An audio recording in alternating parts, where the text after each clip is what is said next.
Right. आइए telescope का ही derivation करेंगे, बेसिक बेसिक। देखो आप लोगों के लिए डेरिवेशन हो रही है, अगर आप लोग चाहते हैं कि अभी भी जेई कंटिन्यू करें तो हम कर सकते हैं, तो बता देना। ऐसा कुछ नहीं है कि जेई नहीं करनी, ऐसा सिर्फ डेरिवेशन कई लोगों ने बोला था ऑप्टिक्स की करवानी है, सिर्फ उसी वजह से करवा रहे हैं। आओ देखते हैं।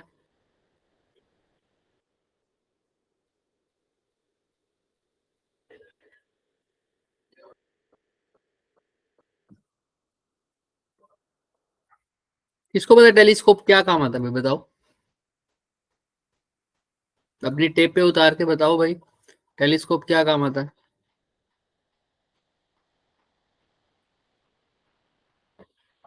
नहीं बताओगे?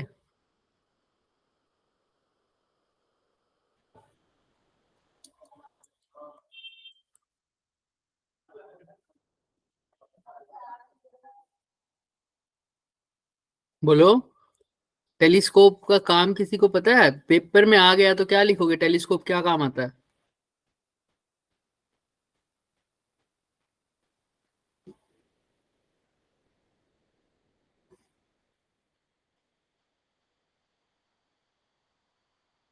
नहीं भाई, टेलीस्कोप क्या काम आता है मैं तो पूछ रहा हूँ, ये बताओ। फार ऑब्जेक्ट्स को देखने के लिए। हाँ, तो फार ऑब्जेक्ट्स को देखने के लिए टेलीस्कोप हमारा क्या होगा, काम आएगा सर। तो सर इसमें भी सर मैग्निफिकेशन तो वही रहेगा जैसे हमने पहले पढ़ा था, मैग्निफिकेशन का फॉर्मूला वो क्या पढ़ा था हमने? Beta by alpha. क्या यही होता है मैग्निफिकेशन का फॉर्मूला? Beta by alpha. बताना अल्फा क्या होता था इस केस में, अल्फा कौन बताएगा?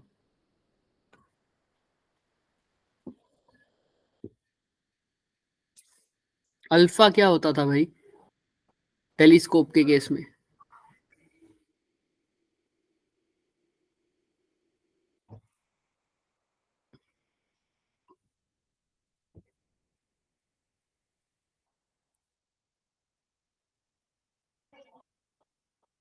Angle made by object. Very good. Angle made by object. लेकिन सर अब वही है, देखो इंटरेक्शन नहीं कर रहे तो बस एक ही बच्चा वो भी मैसेज में लिख रहा है, तो मेरे को कैसे पता चलेगा कि किसको समझ में आ रहा है किसको नहीं समझ में आ रहा? मैं क्लास कैंसिल कर दूंगा अभी अगर मेरे को माइक ऑन करके नहीं बताया किसी ने तो। क्या होता था अल्फा?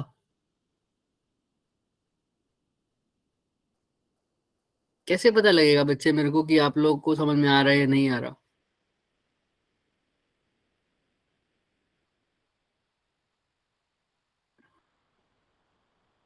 कर दे फिर, कैंसिल कर देते हैं क्लास। कैंसिल, क्योंकि पेपर में आ जाएगा बच्चे क्या होता है अल्फा, तो क्या लिख के आओगे ये तो बताओ।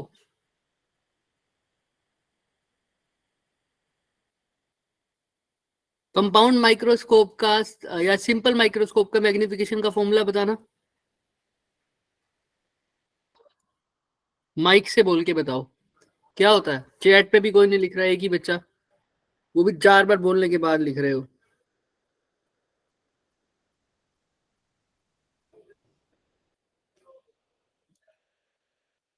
हद हो गई। सर हाँ बोलो। सिंपल मैग्निफिकेशन का, सिंपल माइक्रोस्कोप की मैग्निफिकेशन का फॉर्मूला क्या होता है? Minus V not upon U not into 1 + D upon F E. हाँ, डी अपॉन एफ ई। और सिंपल केस में अगर बात करूँ तो स्ट्रेन्ड आई के लिए ये होता था, और नॉर्मल केस में क्या होता था अगर स्ट्रेन्ड आई नहीं है तो, रिलैक्स आई है तो?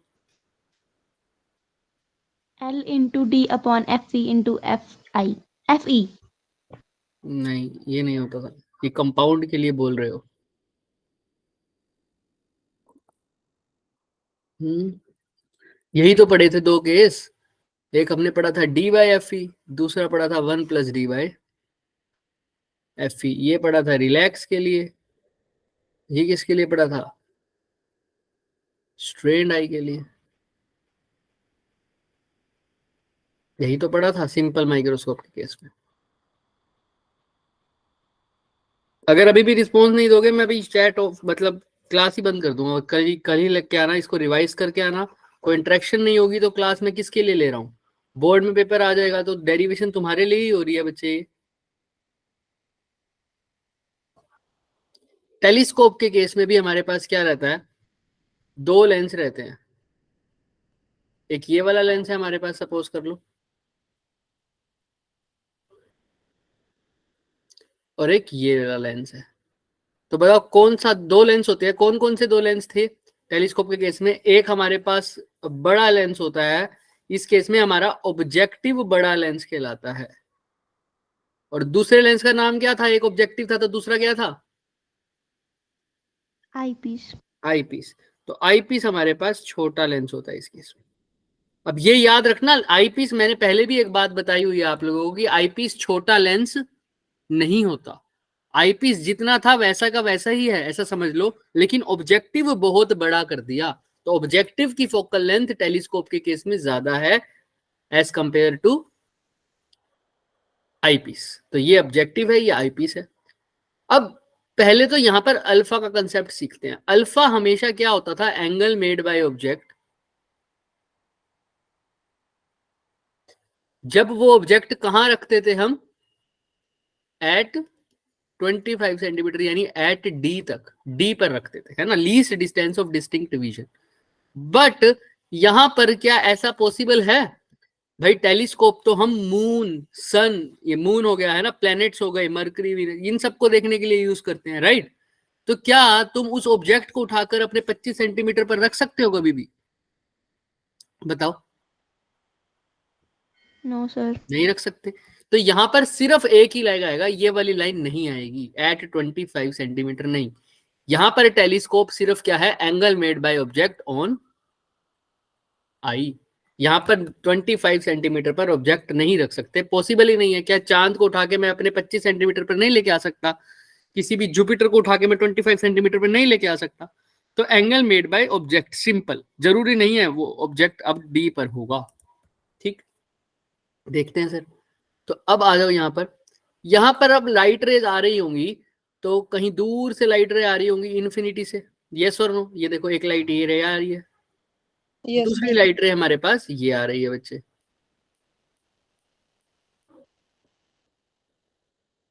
अब बताओ मेरे को, अगर ये दो लाइट रे हमारे पास आ रही हैं, तो बताओ ये कहां से इन्फिनिटी से आ रही है, तो ये कहां पर जाके मिलेंगी? फोकल। फोकस। लेकिन याद रखो, वो तुमने पढ़ा था कि अगर वो राइट रेज प्रिंसिपल एक्सिस के पैरेलल हो, लेकिन ये प्रिंसिपल एक्सिस के पैरेलल नहीं है, तो ये मिलेंगी तो फोकस पे तो नहीं मिलेंगी, फोकल प्लेन पर मिलेंगी। अगर वो लाइट रे बिल्कुल ऐसे आ रही होती, पैरेलल, ऐसे बिल्कुल प्रिंसिपल एक्सिस के भी पैरेलल ऐसे, तब वो कहाँ मिलती? फोकस पे। लेकिन अब वो कहाँ मिलेंगी? फोकल प्लेन पे, एग्जैक्ट। हाँ, लेकिन हम डिस्टेंस को अभी भी फोकस मान सकते हैं कि फोकस डिस्टेंस होगा, बट फोकल प्लेन पर मिलती है। तो यहां पर जाकर देखोगे तो लाइट रे कुछ ये वाली लाइट रे को आगे दो, भेजो, तो ये कुछ यहां होंगी और ये वाली लाइट रे हमारे पास बेंड हो जाएगी और कुछ यहां पर मिलेगी। तो ये हमारे पास क्या बनेगी? इसकी इमेज बनेगी। हालांकि ये इमेज हमें बड़ी लग रही है, लेकिन एक्चुअल में ये बड़ी इमेज होती नहीं है, ये छोटी सी इमेज ही है। याद रखना इस बात को, थोड़ा सा और इसको करके देखते हैं अच्छे से, अगर बन जाए तो, ताकि हमें बड़ी इमेज ना दिखे। अगर दिख भी रही है तो आप ध्यान रखना इस बात को कि एक्चुअल में बड़ी इमेज नहीं होती, ये बहुत छोटी इमेज होती है।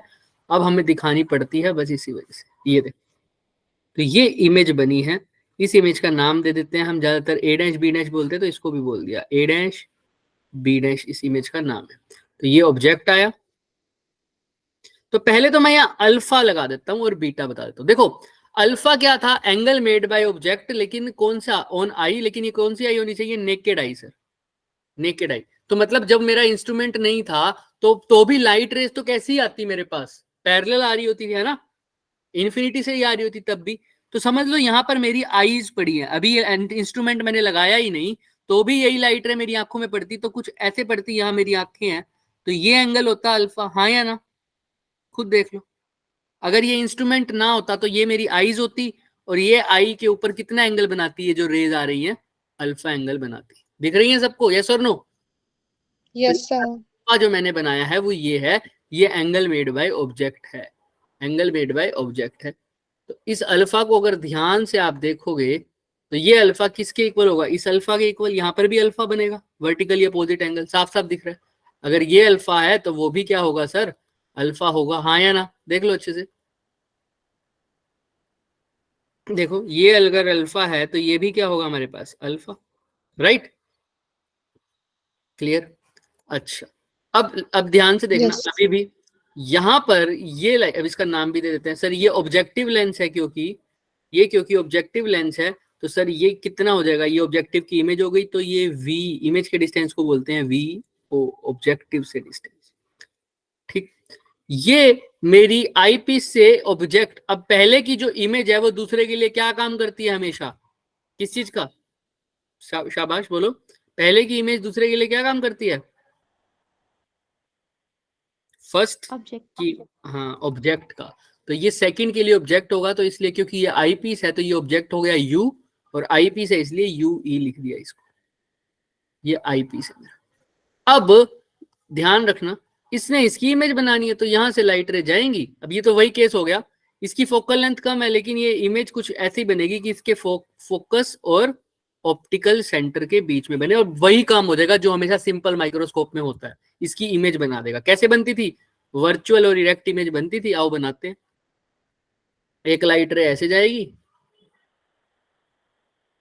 ब्लैक से बना देते, ये लाइट रे ऐसे जाएगी और सर ये यहां से निकल गए, और तुम ये बाद में भी बना सकते हो, पहले ऑप्टिकल सेंटर वाली बना दो तो ज्यादा सही। दूसरी लाइट रे हमारे पास ऐसे चली जाएगी, क्लियर है क्या। ये इसकी कहाँ बनेगी, इसकी पूरे की इमेज बन जाएगी। इसका नाम क्या दे दोगे, A double dash B double dash. Clear है क्या सबको, देख लो अच्छे से। ये फाइनल इमेज हमारी बनेगी, क्योंकि ये इमेज का डिस्टेंस है आई पीस की, तो इसका डिस्टेंस हो जाएगा वी, इमेज का डिस्टेंस है, और साथ में लगा दूंगा ई, क्योंकि आई पीस तक, तो ये वी होगा। ये सारे नाम मैंने दे दिए। अब यहां से मेरी आईज इसको, इमेज को देखेंगी तो आईज जो एंगल बनाती हैं उसको बोलते हैं बीटा। तो आप देखो इसकी टिप से क्या एंगल बन रहा है, ये हमारे पास एंगल बन रहा है, ये एंगल हमारे पास हो गया बीटा, बीटा। तो अब हमारे पास अल्फा भी है, हमारे पास बीटा भी है। मैग्निफिकेशन का सिंपल सा फॉर्मूला क्या होता है बच्चों, बीटा बाय Alpha. अल्फा। आओ, हमने कहा है कि ये इमेज बहुत छोटी है, इसलिए ये जो एंगल बनेंगे, ये वाली जो बीटा वाली, ये जो एंगल है ये बहुत छोटे हैं। तो हम जब एंगल छोटे लेते थे तो टेंजेंट अल्फा या टेंजेंट बीटा निकाल देते थे, वही हमारा साइन बीटा साइन अल्फा होता है, वही हमारा सिंपल बीटा बाय अल्फा होता है। तो अब हमने टेंजेंट बीटा और टेंजेंट अल्फा की वैल्यू निकालनी है, आओ निकालते हैं। तो टेंजेंट बीटा किसके इक्वल होगा, देखना, देखो ध्यान से। कौन से ट्रायंगल में देख सकते हो, आराम से छोटे ट्रायंगल में देख सकते हो, ये वाला ट्रायंगल। बताओ टेंजेंट A बीटा dash. किसके इक्वल है। हाँ वेरी गुड, क्या बोलोगे, A dash B dash upon, ये तो परपेंडिकुलर हो गया ए डैश बी डैश, और बेस क्या हो जाएगा फिर, B dash O dash. B dash O, B dash O dash बोल दो, सही बोल रहे हो आप। इसको ओ बोल देते हैं, इसको ओ डैश बोल देते हैं। तो सर मतलब ओ डैश क्या है, O dash B dash U ई।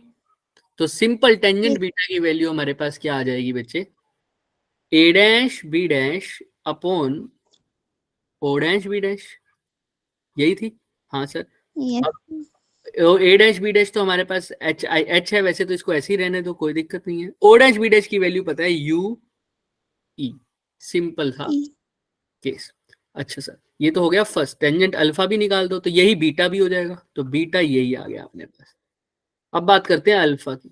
अल्फा क्या होगा सर, टेंजेंट अल्फा। अब यहाँ पर ये ट्रायंगल देख लो सर, साफ साफ दिख रही है। A dash B dash.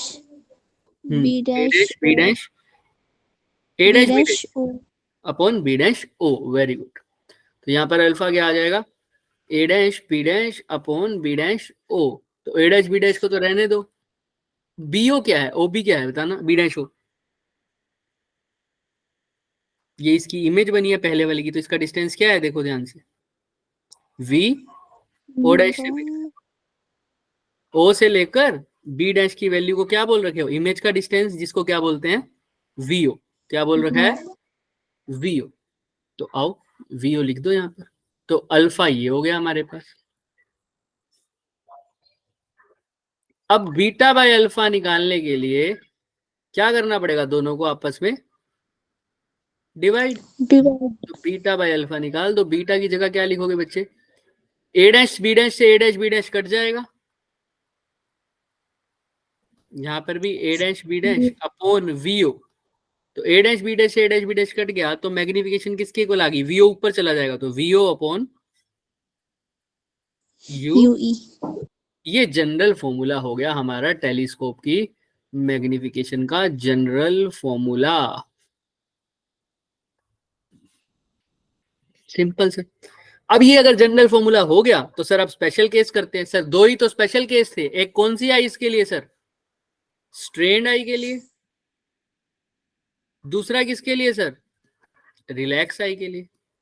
आओ देखते हैं सर। ऑब्जेक्ट डिस्टेंस देखो, वीओ क्या है हमारे पास, वीओ आप अगर ध्यान से देखो, वीओ है इमेज डिस्टेंस।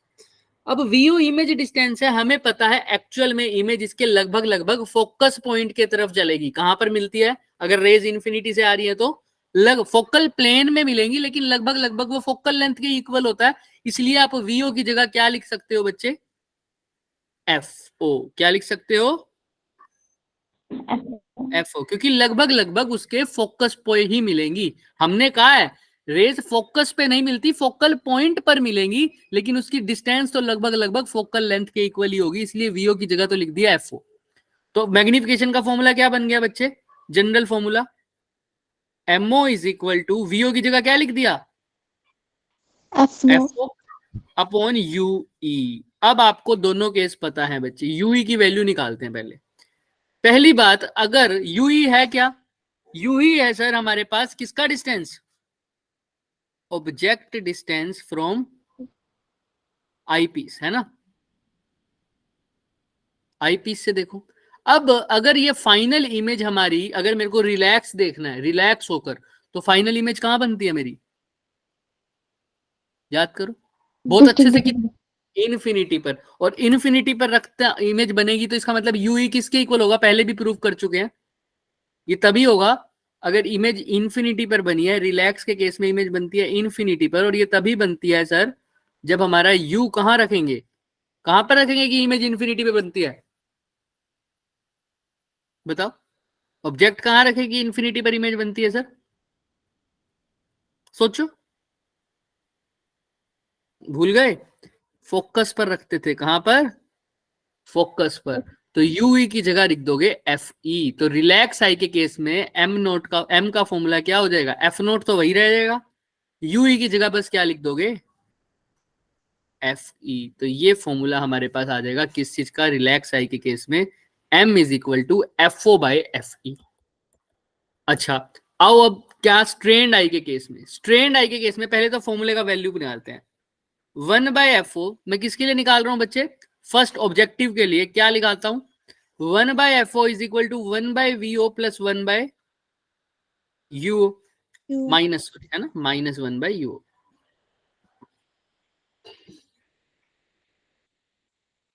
अब एक बात बताओ मेरे को, 1/FO ये तो पॉजिटिव ही रहेगा, हमें पता है सर, क्योंकि कन्वेक्स लेंस है। वीओ इमेज कहां बनी है ऑब्जेक्टिव की, इस साइड बनी है, तो वो भी क्या हो गया, पॉजिटिव। लेकिन ऑब्जेक्ट तो लेफ्ट साइड है, इसलिए ये नेगेटिव लूंगा, तो नेगेटिव नेगेटिव मिलकर फिर से क्या हो गए, पॉजिटिव। यस और नो, ये भी ठीक बात है सर, ये भी ठीक बात है। ये तो हो जाता, लेकिन फर्स्ट वाले के लिए, फर्स्ट वाले के लिए सेम टू सेम। अब मैं बिल्कुल ऐसा ही केस बनवा रहा हूं तुमको, कहां पर, सेकंड वाले के लिए। एक सेकंड रुकना, अब ध्यान से देखना, ये तो ऑब्जेक्टिव के लिए। अगर मैं ये सेम किसके लिए करूं, आई पीस के लिए, तो फॉर्मूला तो यही लगेगा, 1/FE is equal to 1/VE plus minus 1/UE। Convex lens है तो फोकल लेंथ पॉजिटिव।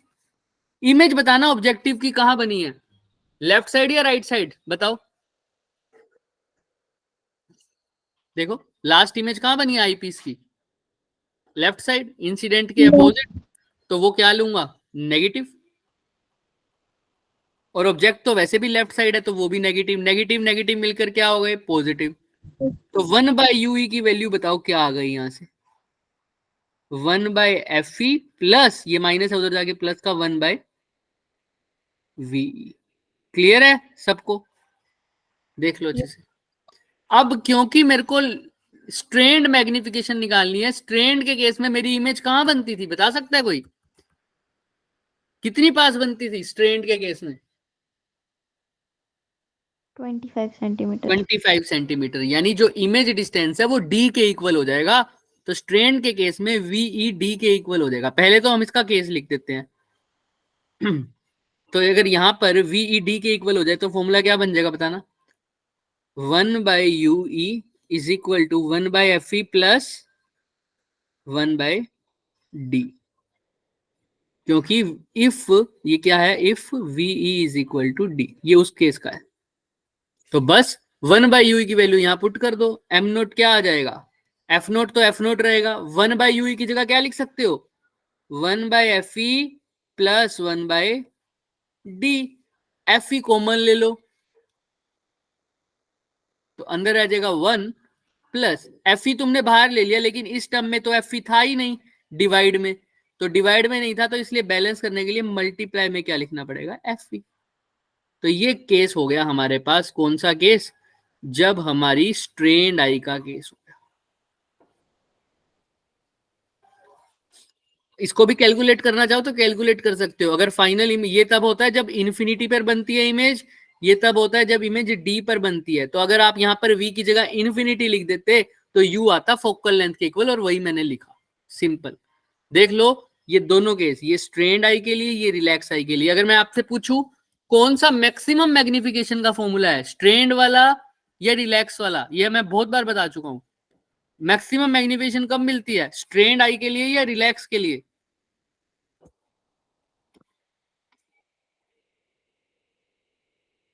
बच्चों पेपर में आ जाएगा तो मैं 3 दिन से बता रहा हूं। ये क्या करोगे? स्ट्रेन्ड आई के लिए मैक्सिमम होता है या रिलैक्स आई के लिए? तो फिर कहोगे सर ने नहीं कराया। देखो अगर ऐसे बोलोगे तो मैं 3 दिन से यही बात बता रहा हूं। और ये तो जेई का भी नहीं है, स्कूल के एग्जाम के लिए, बोर्ड्स के लिए प्रिपेयर कर रहे हो। अब तो रटा होना चाहिए तुम्हें। मेरा क्या फायदा मैं रोज रोज डेरिवेशन करवा रहा हूं? तो मैं अपना भी टाइम वेस्ट कर रहा हूं और आपका भी फिर टाइम वेस्ट हो रहा है। कौन सा मैक्सिमम केस था? हाँ, स्ट्रेन्ड के लिए क्या था? मैक्सिमम का केस था।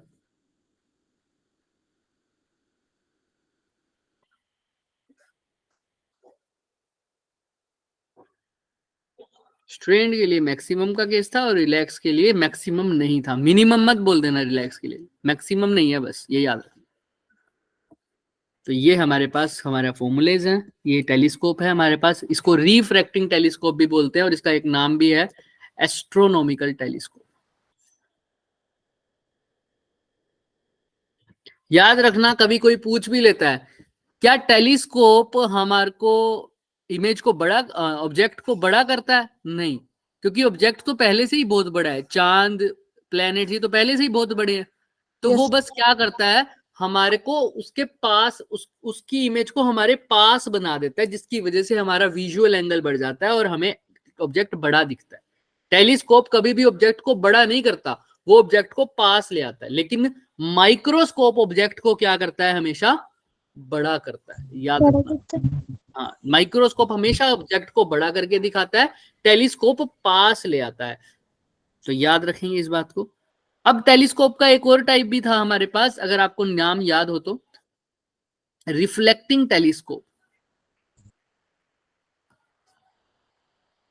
अब इसका डायग्राम देखना। तुम्हारी अगर तुम्हारी बुक में लिखा हुआ है, लास्ट के पैराग्राफ में अगर आप देखोगे एनसीईआरटी में, लास्ट में लेफ्ट हैंड साइड पे 2 पैराग्राफ दे रखे छोटे छोटे। उसके अंदर आपको बिल्कुल लास्ट में आपको रिफ्लेक्टिंग टेलीस्कोप के बारे में बताया हुआ है। वो कहते हैं कि ये जो रिफ्रैक्टिंग टेलीस्कोप है, इसको रिफ्रैक्टिंग भी बोलते हैं। रिफ्रैक्टिंग ये पहले वाला है। जो रिफ्रैक्टिंग टेलीस्कोप की ना कुछ ड्रॉबैक्स थी बच्चों। वो क्या थी ड्रॉबैक्स? कि एक तो ये कॉस्टली बहुत था सर, मैन्युफैक्चरिंग में भी दिक्कत आती है इसके, और सर इसमें बहुत तरह की एबिरेशंस भी आते हैं। एबिरेशंस क्या होती हैं? सबको पता है क्या एबिरेशंस? नहीं तो पढ़ के आना। एबिरेशंस क्या होती है सर? 2 तरह की होती है हमारे केस में, कि कौन से डिफेक्ट्स होते हैं एक किस्म से, ऐसे समझ लो। एक का नाम होता है हमारे पास क्रोमेटिक एबिरेशन, दूसरे का नाम होता है ज्योमेट्रिकल या स्फेरिकल एबिरेशन। पढ़ के आना भाई, इसके बारे में समझ में आ रहा है सबको? क्वेश्चन बन सकता है तुम्हारे बोर्ड में ही, what is the difference between spherical aberration और क्रोमेटिक एबिरेशंस। डिफेक्ट्स होते हैं सर ये लेंस के और मिरर के भी। जो स्फेरिकल वाला है वो मिरर में भी होता है, लेकिन क्या होता है आप खुद पढ़ के आएंगे तभी बताऊंगा। आओ, तो इसमें ये दो एबिरेशन आते थे जिसकी वजह से, और ये कॉस्टली भी था, मैन्युफैक्चर भी दिक्कत था, तो इसकी वजह से हमें टेलीस्कोप की, रिफ्लेक्टिंग टेलीस्कोप की तरफ जाना पड़ा। नाम से ही स्पष्ट है रिफ्लेक्टिंग, यानी यहाँ पर मिरर का यूज होगा, क्योंकि मिरर ही क्या होते हैं, रिफ्लेक्टिंग। तो इसमें क्या होता है, हम एक मिरर ले लेते हैं, कनकेव मिरर। तो ये हमारे पास एक कनकेव मिरर होता है बच्चे। अब इसको जनरली बनाने का यही तरीका है इसके, ठीक है, क्योंकि बाद बीच में सही बनता नहीं है। तो यहां पर मेरा एक ऑब्जेक्ट पड़ा है, मान लो ये रहा,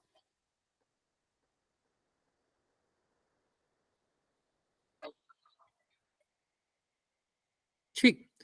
अब ध्यान, या ऐसे समझो ऑब्जेक्ट नहीं पड़ा, क्योंकि दूर है ना ऑब्जेक्ट, तो रे आ रही होंगी इन्फिनिटी से। तो इन्फिनिटी से मान लो रे आ रही है हमारे पास, तो वो टकरा के कहाँ जाएंगी सर, कहीं इसके फोकस पॉइंट यहां पर। ऐसे ही सर यहां से रे आ रही होगी उस ऑब्जेक्ट से इन्फिनिटी से, तो यहां टकराने वाली है। यस और नो, देख लो अच्छे से, किसी को इसमें डाउट है? देखो, एक रे यहां से आई, मान लो एक रे यहां से आई, तो ये यहां टकरा गई। क्या इसकी इमेज यहां बन जानी चाहिए, हाँ या ना? भाई मिरर से तो ऐसे ही टकराती है रे सारी, बताओ हाँ या ना? अरे बोलते नहीं, बन जानी चाहिए ऐसे, हाँ या ना? बोलो भाई, मिरर से तो रेज ऐसे ही टकराएंगी ना, टकरा कर वापिस आती हैं। पढ़ा है ना सबने मिरर? Yes sir. हाँ। बट बच्चे यहाँ पर इसकी इमेज बन जानी चाहिए थी, लेकिन बनती नहीं है। क्यों नहीं बनती बताते हैं।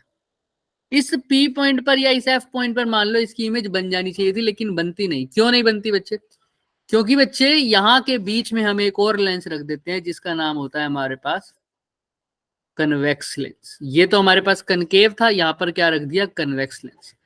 अब कन्वेक्स लेंस के इस तरफ अगर ये इमेज बनती, बन नहीं रही लेकिन क्या है, बनती, अगर ये लेंस ना होता तो ये वाली लेंस के लिए, ये वाले मिरर के लिए ये इमेज कैसा काम करती है, हमारा वर्चुअल ऑब्जेक्ट का। कैसा काम करेगी? वर्चुअल ऑब्जेक्ट का। याद रखना इस बात को। हाल एक्चुअल में जो इमेज मैंने पहले भी इनके बीच में एक्सप्लेन किया हुआ है वर्चुअल और रियल ऑब्जेक्ट के बारे में, जहां पर हमें लगता है यहां से रेज आ रही होंगी, वो ऑब्जेक्ट होता है वर्चुअल ऑब्जेक्ट। अब कन्वेक्स जो है वो डाइवर्ज करता है रेज को, तो उसको लग रहा है यहां से रेज आ रही हैं। तो अगर यहां से रेज आ रही होंगी मान लो कन्वेक्स के लिए, तो वो उसको डाइवर्ज कर देगा, और डाइवर्ज करने का मतलब है ऐसे फैला देगा, ऐसे इस वाली रे को भी ऐसे फैला देगा। अब ये आपस में तो कहीं मिलती हुई नजर आ नहीं रही, तो ये कहाँ मिलेंगी बच्चों, कहीं पीछे मिलेंगी। तो यहां पर हम पीछे, यहां पर इसकी एक इमेज बना देते हैं। ये जो इमेज होती है ये हमारी फाइनल इमेज होती है, और आप चाहो तो फिर इसको, ये भी फोकस पॉइंट पे ही बनेगी लगभग। तो अब यहां पर एक छोटा सा एक आई पीस लगा देते हैं, कन्वेक्स लेंस, जो सर यहां से हमारी रेस को क्या कर सकता है, आगे ट्रांसफर कर सकता है, हमारी रेस को आगे ट्रांसफर कर सकता है किसी भी तरह से, ऐसे ऐसे। और यहां हमारी आईज इसको देख लेती हैं, आप देख सकते हैं यहां पर इसका यूज होता है। ये सर हमारे पास पैरेललो पाइड मिरर होता है। मतलब ऐसा समझो, तुम इतना डिटेल में मत जाओ। इस मिरर का क्या काम है सर, इस मिरर का क्या काम है, इस मिरर से क्या फायदा होता है सर? इस मिरर से हमारे पास नो स्फेरिकल एबिरेशन, कोई भी स्फेरिकल एबिरेशन नहीं होती, कोई भी स्फेरिकल एबिरेशन नहीं होती, और क्रोमेटिक एबिरेशन भी मिनिमम हो जाती हैं। लेकिन ये तभी समझ में आएगा जब आपको पता होगा कि स्फेरिकल एबिरेशन होता क्या है, क्रोमेटिक एबिरेशन होता क्या है। क्योंकि मेरे साथ कोई इंटरेक्ट नहीं कर रहा, तो मैं नहीं बताने वाला स्फेरिकल एबिरेशन क्या है और क्रोमेटिक एबिरेशन क्या है। आपके 3 नंबर का क्वेश्चन आ सकता है, और तीनों नंबर पानी में जाएंगे अगर नहीं पढ़ के आओगे तो। स्फेरिकल रिलेटेड होता है ज्योमेट्री से, और हमारे पास क्रोमेटिक रिलेशन होता है कलर से, कि डिफरेंट कलर की लाइट की डिफरेंट वेवलेंथ होती है तो उनका फोकल पॉइंट भी डिफरेंट होगा। ऐसे ही क्रोमेटिक में हम दो रेज को कंसीडर करते हैं, पैरेक्सियल और मार्जिनल। अब मैं बोलता जाऊंगा तो कुछ समझ में नहीं आने वाला क्योंकि कुछ इंटरेक्शन ही नहीं हो रही। इतना ही कराऊंगा बच्चे, टेलीस्कोप मेरी तरफ से पूरा हो चुका है। अगर आपको इंटरेक्शन नहीं करनी तो मत करो, मैंने अपना काम पूरा कर दिया है। एस्ट्रोनॉमिकल टेलीस्कोप कर दिया है, इसके डिफेक्ट आपको बता दिए हैं, और इसको यूज करने के लिए हमने क्या यूज किया है, रिफ्लेक्टिंग टेलीस्कोप। और इस टेलीस्कोप का नाम क्या है, कैसग्रेन टेलीस्कोप। इसके अलावा एक और टेलीस्कोप होता है रिफ्लेक्टिंग का ही, उसका नाम होता है बच्चे न्यूटोनियन टेलीस्कोप। उसमें हम क्या करते हैं, ये जो अंदर कन्वेक्स मिरर लगाया है उसको रिप्लेस कर देते हैं प्लेन मिरर से, बस, और कुछ नहीं करते। इसका भी सिर्फ डायग्राम देख लेना, वो भी पेपर में तो नहीं आएगा तुम्हारा, बट मैंने आपको बता दिया। फिर भी आप लोग इंटरेक्शन बिल्कुल भी नहीं कर रहे आज, ना आपने पिछली बार करी थी। पिछली बार भी B1 वालों ने नहीं इंटरेक्शन करी, मेरे साथ सिर्फ B2 वाले कर रहे हैं।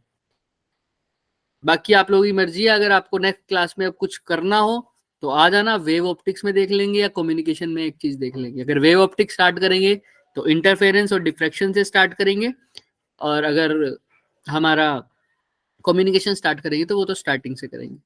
देख लेना अगर आप लोगों को इंटरेस्ट हो तो। ठीक है बच्चे, बाय बाय।